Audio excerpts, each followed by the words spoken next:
Hello and welcome to this demonstration of AB Tutor version 9. In this video I'll give you a quick tour of the basic features of AB Tutor, covering the different parts of the interface, controlling clients, setting up policies and groups, managing events, and options available on the server.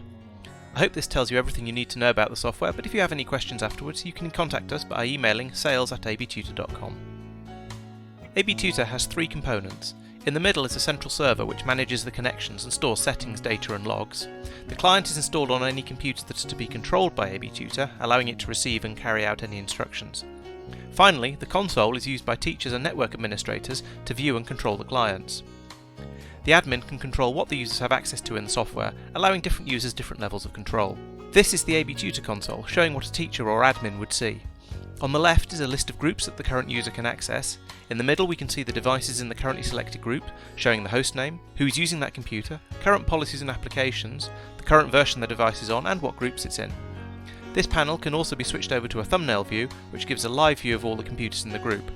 These thumbnails can be rearranged and a background can be set, allowing them to echo the layout of the room they're in, helping the user tell which computer is being used and by who. On the right we have a context-sensitive panel which shows relevant options for the currently selected item. At the moment it's showing a list of actions that can be applied to the device, but it can also show information about events or policies. The bottom panel shows any events which have happened during the current session, and historical events can be accessed through the log viewer. Finally, in the bottom left we have the policies panel. While the actions on the right are things the user can do to a computer immediately, they can lock a computer now, they can send files now, the policies allow rules to be set that will remain on the client machine and affect it whenever appropriate. Back to the Actions panel. These actions allow the user to interact with the devices in their group. For example, we can watch a client, which gives a full-size view of their screen. From here we can share control of the remote machine, controlling it as if we're using its own mouse and keyboard. Alternatively, if necessary, we can use lockout to give ourselves control of the machine whilst taking control away from its user. We have an option to hear any sounds a computer is playing, such as from a YouTube video, and can start a text chat session with that device. There is also an option to take a screenshot in case evidence is required of what's happening on the client computer. Finally, we have options to show the client at full size or scale to fit the window and to go full screen. The next option is Demo. This allows the console screen to be sent to the selected clients, optionally with audio.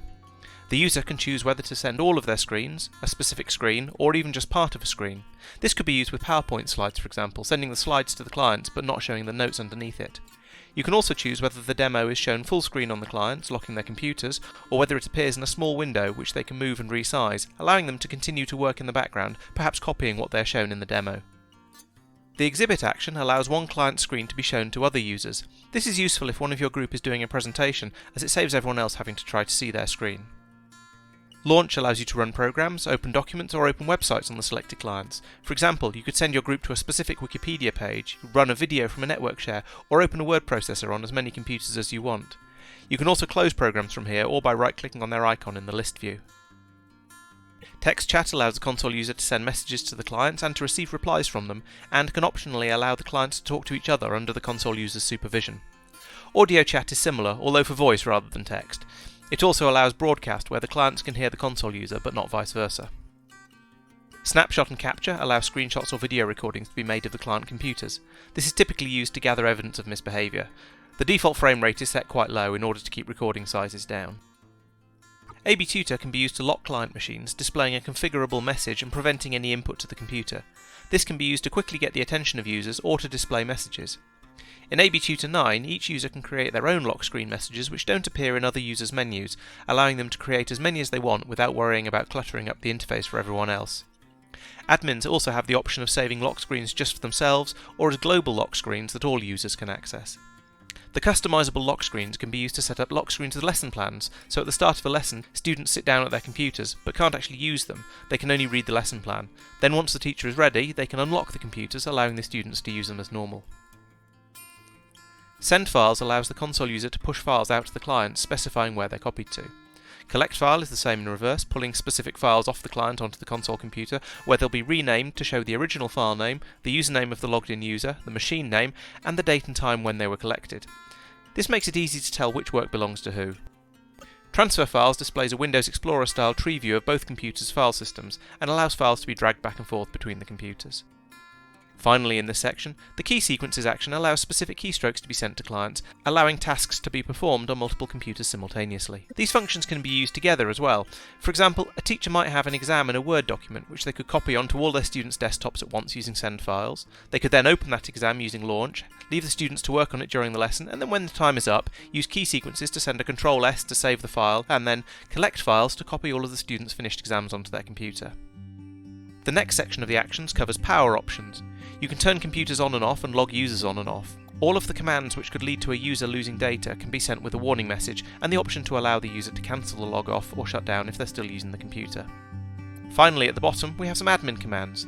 These are designed for remote support use and allow the admin to view inventory information about a client, to see what services and processes are running on it, along with full control over starting or stopping them, a command prompt which allows DOS or bash commands to run in the background, and at the bottom the Windows event log. Actions are very much instantaneous commands. If you click on the lock button, the client is locked immediately. For longer lasting rules, we have policies. These are shown in the panel at the bottom left, and new ones can be created quickly and easily.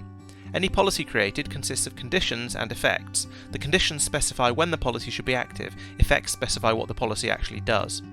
For example, you could set a policy which is active only on certain networks, or certain wireless networks, so perhaps only when a laptop is taken home, or you could have it active based on the time of day or week.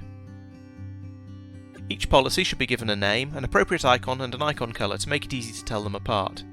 You can choose how long a policy is applied for, in minutes, hours or days, or set it to permanent, meaning it will stay on that computer until removed. If you're an admin, you can set the policy to be shared, meaning that all users will see it, otherwise the policy will only be available for the person who created it. Admins can also protect policies, which means that normal console users won't be able to remove them. Finally, policies can be set to be disableable, which means they can be temporarily deactivated by users and automatically reactivate themselves after a set time or when the client user logs off. An example use case for this would be a Facebook block policy. An admin could block Facebook on all computers all the time, but if a teacher wants to do a social media lesson, they could temporarily disable the policy, allowing the students to go on Facebook. At the end of the lesson, when the students log out, the policy will automatically re-enable, so the next teacher doesn't have to worry about tidying up after the previous one. Policies allow you to block printers, applications, hotkeys, websites, external drives and internet access by port. Many of these allow either whitelisting or blacklisting, so you could allow only Wikipedia, or you could just block Facebook and Minecraft. You can also log activities on the client computers, including who uses them, what programs they run, what websites they go to, and even every single keystroke if required. Each of these options can be turned on and off individually, allowing you to find the right level of logging for your site. We have a privacy policy which can be applied to staff computers, allowing AB Tutor to be used for remote support, but only when the client user approves it. Keyword monitoring allows a list of words to be specified. If any of these words are typed on the client, all connected consoles will be notified and optionally shown a screenshot or video capture. We don't automatically lock the client in these cases, as there may be a good reason for what they've typed. Instead, we make it easy for the console user to react appropriately. We also support full word matching to remove false positives. For example, if the policy is watching for kill, it will pick up on words like killed, but also skill. With full word matching, it checks for spaces or punctuation around the word before it triggers, and with wildcards you can still trigger on kill and killed, but not skill. There are a number of policy effects which work identically to the actions we talked about before. However, as they're used as policy effects, they can be triggered on a schedule or on a network, giving them significantly more flexibility. For example, a policy could be created to shut down all the computers on the site at 5 PM, but with a warning message and the chance for the user to cancel the shutdown. This can be automatically repeated every half hour until the user is finished with the computer and allows it to shut down. The traffic light policy puts a traffic light icon in the system tray on the client machine. When the user clicks on it, it will cycle through the colours red, yellow, green and off. The colour selected by the student will be displayed by their device in the console, allowing them to give quick feedback to the console user. Once a policy has been created, it can be applied to a client by simply dragging it onto the client's entry in the list. Policies can also be applied to groups, specific users and to all devices at once. Speaking of groups, these allow clients to be divided up for convenience. Typically a group will be made for each room that has clients in, however groups can also contain specific users. There are no limits to how many groups an item can be in, or how many items can be in a group, however keeping groups relatively small makes them easier to use. We also support dynamic groups where the client user can join a group themselves. This can be useful if the client users have their own computers and it hasn't been possible to set the groups up in advance. All groups can be assigned members. They can also have restrictions applied to them. These affect the console user who opens the group and allows admins to remove features of AB Tutor they don't want those users to have access to. Not only does this prevent the user from using that feature, it also removes it completely from the console interface. This means that the console can be made simpler for less tech-savvy users. With permissions and hostname restrictions, the admin can choose which users and computers are allowed to access the group, perhaps limiting access to a room's group to the computer at the front of that room. Policies for that group can be set here as well, which means that a policy can be applied to specific users and will follow them around whatever computer they use. Finally, you can specify a wake time for all computers in the group, turning them on at specific times on specific days.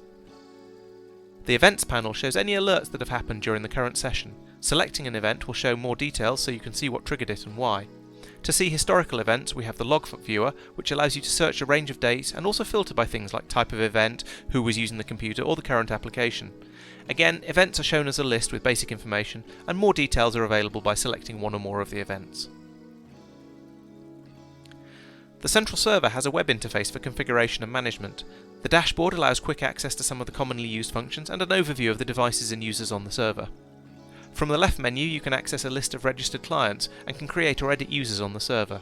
From here, each user can have their password set and be assigned the roles that gives them access to different features in the software, such as admin access or the ability to create or use policies. Server settings allow the admin to configure email notifications, set up Active Directory sync jobs to automatically populate groups and configure event archiving.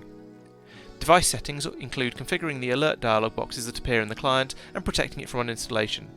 And finally, you can also access the admin manual from here. We offer a free 30-day trial for AB Tutor. It's limited to 3 users, but otherwise has all of the features of the full version, allowing for thorough testing. If you have any questions about the software or would like to apply for a trial, please email us at sales@abtutor.com or sign up through the website. Thanks for watching, and I hope we'll hear from you soon.